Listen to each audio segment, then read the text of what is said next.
God only knows. They are not yet revealed to man, but they are revealed to those who are related to God, the children of God. The Bible says, entrance of your words give light. It gives understanding to the simple.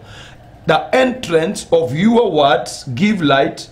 It gives understanding to the simple. This morning, I want us to look at this statement that is right on our screens and before us to understand. We are able to understand the invisible world through the Word of God. The Word of God has power to clean our mind. The Bible says it floods our mind with light.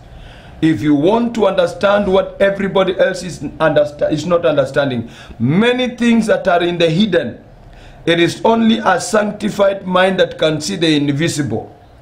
And how is our mind sanctified?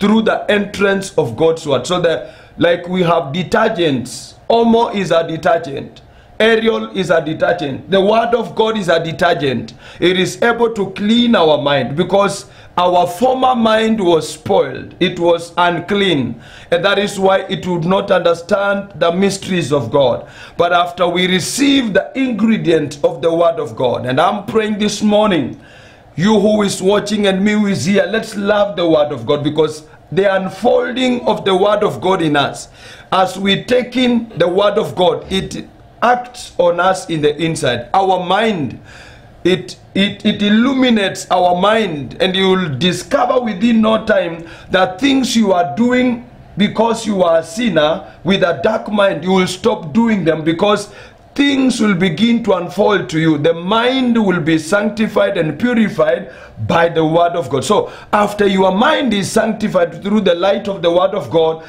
you will hear conversations in heaven. You will hear the communications in heaven. You will hear every time the Spirit of God speaking to you, and you can clearly hear him even in the car where you are going, while in the place of work, the guidance of the Lord. So the agent number one for us to experience the invisible, for we to get and understand the things which God is doing, we have to allow the word of God to flood our mind. We have to allow the word of God to flood our mind. And that is why I'm thanking God, because we are connecting every morning. Why are we connecting every morning? These few minutes of fellowship, it opens your mind in the place of work. We operate from funny altars in business, in places of work. And they want to suppress your mind so that you can be, you can be enslaved. But this word we are speaking this morning, it illuminates your mind, and you will be very sharp. You will be like the Hebrews in Babylon, the three. They were sharp because in the center of their heart was the word. Right in their mind was the word of God. And they could hear God tell them, this that you are about to hear is a lie. This that you are about to hear is the correct thing, because the mind of a believer is now supported by the word of God, which is light. This morning I'm believing God that your mind will be supported by the pillar of the word of God. So when you have the word of God in your heart and the word of God in your mind, there is light in you. The sun on the outside is helping everybody, so we can see and move.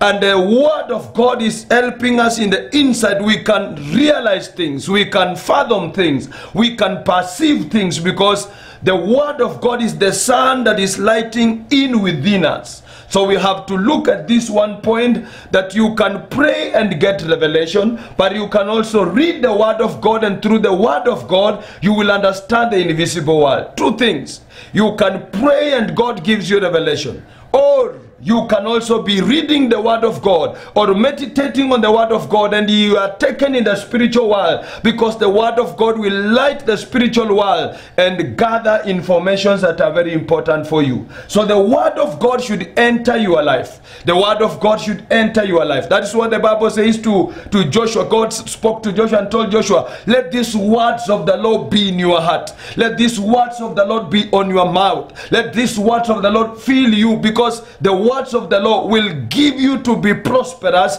They will guide you. They will give you the communications of heaven. Remember, the thoughts of God are higher than the thoughts of men. But when you have the word of God in you, it shines towards the thoughts of God. It can tap into the thoughts of God. And you know, the word of God is spirit. The word of God is spirit. This word I'm preaching, when it gets into you, it spiritualizes you. It gives you ability to connect to God. It carries light. Bible also says something so powerful in Genesis chapter number 28 verse number 11. Genesis 28 verse number 11.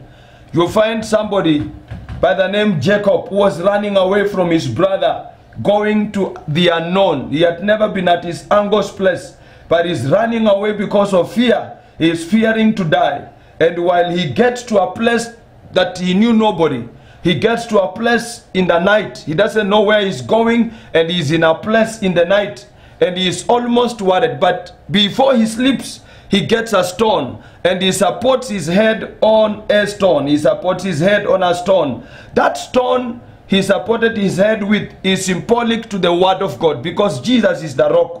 The same rock that was following the children of Israel. There is a rock that Jacob finds somewhere, and he rests his mind on a rock.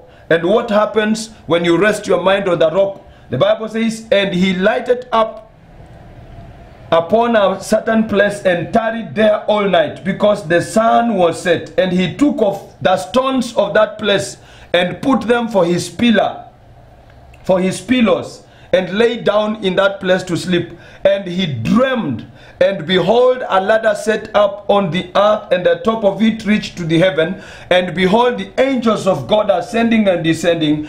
And behold, the Lord stood above it and said, I am the Lord, God of your father Abraham, God of Abraham thy father, and the God of Isaac. The land whereon thou liest to thee I will give, and to thy seed. Praise be to the Lord. Look at this man. Look at this man, Jacob, in a place he doesn't know, going to his uncle's Laban's place, and he doesn't know him. But while going, he picks a stone and makes it a pillow, and he rests his head on it. And then he gets revelations. Seeing a ladder going up to the heavens, God is at the top of the ladder. Angels are going up and down. There is something precious about this stone. This stone is symbolic to the rock. A stone is a portion of the rock. It is Jesus who was following Jacob, because Jacob had just received a blessing from Isaac. And the blessing is the God of Abraham, who was in Isaac, has been released into the life of Jacob. He didn't have a Bible, but he was given to find a stone symbolic to the word that was spoken to him. The words of blessing that was spoken to him, they gave him to interact with a rock, which is like Jesus, the rock. And as he's laying there, visions come. Take a scripture. A scripture is like a rock. When you rest your mind in the night with a scripture, you go to sleep with the word. You read the word as you go to sleep. I want to tell you the truth. You will be able to see visions. You will be, anytime you go to sleep and you are chatting wrong stories, you are watching bad movies, your mind will rest on a wrong movie. And that is where we are attacked. That is where we find ourselves retrogressing in our progress. Why? Because the world does not lead us to God. But when we lie in the evening on the scripture, you read the word of God before you go to sleep, you fellowship in the word of God before you go to sleep, you will see visions and dreams. God will take you to a far land and show you mysteries. So he rested his mind on the stone. And I want us to be very careful. Many people finish their day wrongly. Read the word. That word you share in the evening, just a statement from the word of God. That is where your mind will rest as you will be sleeping. And while you are sleeping, you will get into the spiritual arena and receive visions and dreams and be told where to go tomorrow. God may just drop one word in the night. God may just give you to think about something in the night. David says in the meditations of the night, it is through the night that God renews your mind and gives you to understand mysteries concerning your day. So the word of God is the pillar upon which God builds revelation. Any revelation outside the word of God is not from God. Every revelation that is from the word of God, it gives you a super understanding on matters that are so complicated. So he slept on the stone, and I pray that as you continue, you will sleep. There is power in the word. This stone is Jesus.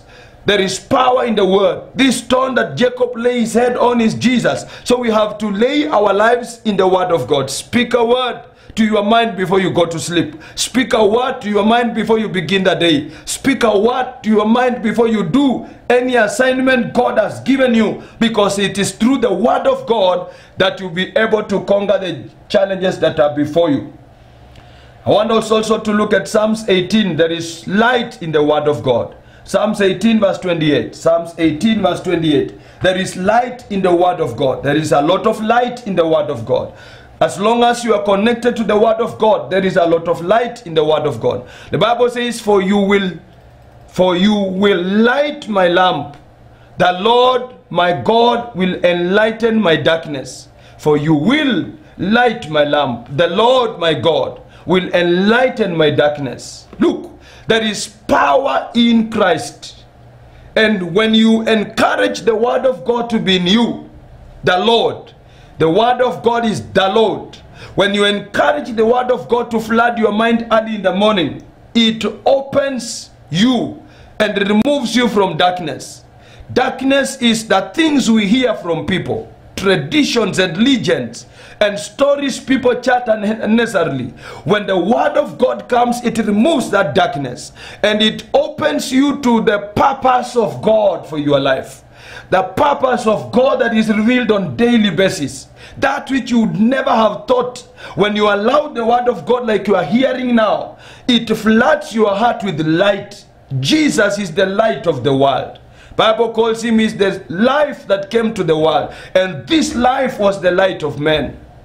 I'm telling somebody today, allow the word of God to come in you. The word of God is Jesus, whom the Bible calls the Son of Righteousness. Jesus is the Son of Righteousness. When we allow him to get in the inside of us, he lights us. He lights us. And we are now a lamp. We can shine from within. You will see your life shining. And I pray that your mind will become like a fluorescent lamp. Not a tin lamp, not a pressure lamp, but a fluorescent, a flood lamp. So that from within you light goes. And you will see what is happening in the heavens. You will see you will understand what is happening on earth. The foundation is the word of God. And I've said the same way, when you pray, God speaks. When you read the word of God, your mind is opened. The darkness leaves your mind and the light of God fills your mind. This morning, think about extra hours in the word of God. Create time in the night to, peruse through the scriptures. Be the Ezra of our generation. Be the Ezra of your home. The man Ezra, when God was rebuilding Jerusalem and the country Israel after the Babylonian Empire, it is Ezra who stood to teach the word he studied. He studied the word to do it and to teach it. And he became a foundational man in re-establishing the covenant and the law of God upon the Israelites. And today Israel is a nation, even though it was broken severally because of the word. So the word carries light. This morning I pray that the light in God's word, it will flood your mind so that your steps will be ordered by the Lord. Very important for you to note that when the word of God enters your mind, it brings capability within your mind to see the invisible. You will be like Isaiah, you will see a throne, the throne of God, stronger than these small problems you are going through. You will see the invisible, and I'm here to tell you that is what gave Elisha to see angels and not the enemies that were surrounding the mountain. When the word of God comes into you, it will show you who God is in your surrounding. God is in your surrounding. Now I'm here to say God is in your surrounding. The God of Israel is in your surrounding. May the word of God open God. And the word of God is Jesus. And Jesus is the way, the truth, and the life. So when the word of God is in you, Jesus is the way to the Father. So you will be able to see God. And I'm praying this morning, as you hear this word, may the word of God, which is Jesus, open up the Father, God our Father, so that he will speak to us the things that we need to understand, because it is in the word of God.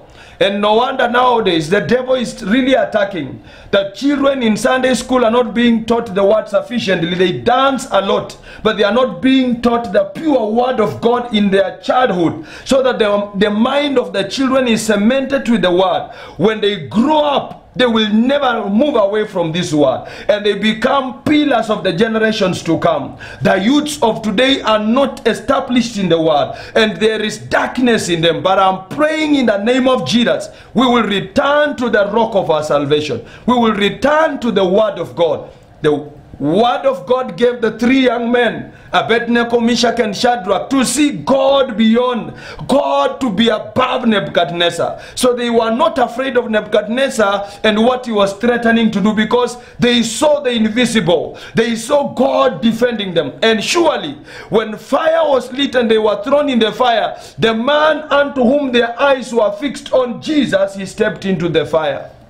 You will never be stronger than your problem if you are using your carnal eyes. May the word of God flood your mind and give you to see God, and give you to see his provision, and give you to see his protection, and give you to see his supplies. There is a power in the word of God to give us to understand the things we are not able to understand now. There is power in the word of God to give us supernatural understanding on the things that we need to understand. And I want to finish this morning by sharing a scripture that blesses my heart. Luke chapter 24, verse number 30. Luke 24, verse number 30. In a short while I'm finishing, and I'll be praying with those that are following me. I see Mama Shikuku following me. I see Vivian following me, and several others following me. I pray that you carry on. In 2 minutes I'll be praying with us right now, and the power of God's word will be part of our life. Bible says in Luke chapter 24, the Bible says in verse 30, now it came to pass as he sat at the table with them, that he took bread and blessed and broke it and gave it to them. Verse 31. Verse 31. Then their eyes were opened, and they knew him, and he vanished from their sight. The breaking of bread. Jesus was with two men for a period of time, the same way the word of God is with us. We carry it every day. Jesus was walking with them, but they never knew Jesus. They never understood him. But after he sat on the table with them, after Jesus sat on the table with them, and he blessed the bread, which is the word of God. Like I prayed before I came to preach. I don't come to preach from nowhere. I come from the place of prayer. And then he prayed, and then he broke the bread. After breaking the bread, their eyes were opened. When the word of God is preached to you, this word is blessed. The moment we preach, we are breaking the scripture so that they are palatable, they are understandable. When you receive the word of God, your eyes open, and then you can read with understanding the statements that are before you. Belshazzar the king had some words written. A hand came and wrote some words, and he didn't understand. And many people are having mysteries. Some of the challenges you are going through are words written by a human hand. But God will give you capacity like Daniel to interpret those words. You will interpret your challenges. You will interpret the things that surround you when you have the word of God broken for you. And every morning we are breaking the bread. Jesus blessed the bread. He broke the bread, and their eyes were opened. And I'm praying that as I preach and as I share, may your eyes open. Don't see the problem you are in. See the provision that God has provided. Don't see the challenges. See the God who is solving that challenge. That challenge is like Menel, Tekel, Peres. That challenge is a statement that is not making any sense. But when we break the word of God, you will see that challenge as a God-sent stepping stone. It is like a parable, that challenge. It is like you see death. It is like you see destruction. But I pray that as we break this bread, thank God that you are going through. You will begin to thank God that you are going through what you are going through, because it will propel you to a next level. And this morning I pray that our eyes of understanding will be illuminated. The eyes of our understanding. The moment we tune into the word of God, I say, we will understand. We will understand. And I pray this morning, may the Lord open your mind and your spiritual eyes to see what God has provided, to see what God is doing. That impossibility will no longer be an impossibility. That challenge will no longer be a challenge, because God is stepping into your wagon. God is stepping into your arena. God is lifting you high above where Jesus is seated on the right hand side of the Father and is about to bless you. Could be you are watching, you are following this, and you are not born again. This is the hour of salvation. It is the hour of miracles. You need to make up your mind, repent your sins, and tell Jesus to come and make a dwelling in your heart. And then he will begin to be your personal assistant, even though in the invisible. He will be together with you in this journey of life. Repeat this prayer of salvation after me, and we're going to be blessed in the precious name of Jesus. Repeat this prayer of salvation. Repeat this prayer of salvation if you are not born again. Say, Lord Jesus, I bring my heart to you. I am a sinner, and I ask you to forgive my sin. I need you in my life. Be thou Lord and Savior of my life. In Jesus' name. Amen. If you pray that prayer, you are born again, you are a child of God, and you begin to see God helping you to understand some of the things God is saying, which the world doesn't understand. Remember the young child Samuel, when God was calling him, it took Eli to train Samuel to understand the words and the voice of God. I pray that the word of God, as it comes into you, it will be a guide. It will be a pillar to help you understand what God is saying. I want to pray with the people of God that have continued to follow, the people of God that have been following. I pray for my sister Vivian. I pray that the Lord will bless you and prosper you. I pray for Mama Margaret, who've been following. May the Lord give you strength this morning in your place of work. I pray for James Studio. The blessing of God is upon this studio in the name of Jesus. I pray for Shayam Raji. Wherever you are, the blessing of God is upon your life. And many others that God has given to follow. May the blessing of God be upon you this morning in the name of Jesus. May the word of God support you and strengthen you. Blessed be the Lord God who is ministering to us. Father, thank you, and we bless you in Jesus' name. Amen. Well, we thank God for his grace. May the Lord be with us and guide us through in his name. I want us to give an offering to the Lord. There is a number on your screen to help you be a blessing to the work of God. Never give up on serving God. We are not fraudsters. We are not people out to con others. We are here to serve God. And just like any government is supported by the people, the word of God is supported by the faithful people who can entrust God with what God has given them. There is a number that can help you to do that, and the Lord God of heaven will bless you in Jesus' name. Father, bless every giver as we serve you with what you have given us. Continue to be the God who is able to change our circumstances. In Jesus' name we pray. Amen. Well, the Lord bless you. We want to close our weekday meetings here and trust that God will give us a powerful weekend and a good start on Monday to preach and to encourage one another. Welcome you to our services in JCC Jomvu, right in Mombasa, outskirts of Mombasa through Mikindani. You get to the Catholic Church on the left turn, and then immediately you will see a right turn. 300 meters from that point, you will be shown a blue sheeted, iron sheeted house, newly built. Right there we are preaching the word of God, and we will also be able to physically interact with you. The Lord bless you and do you good. May you prosper today in the light of God's word. Bye-bye.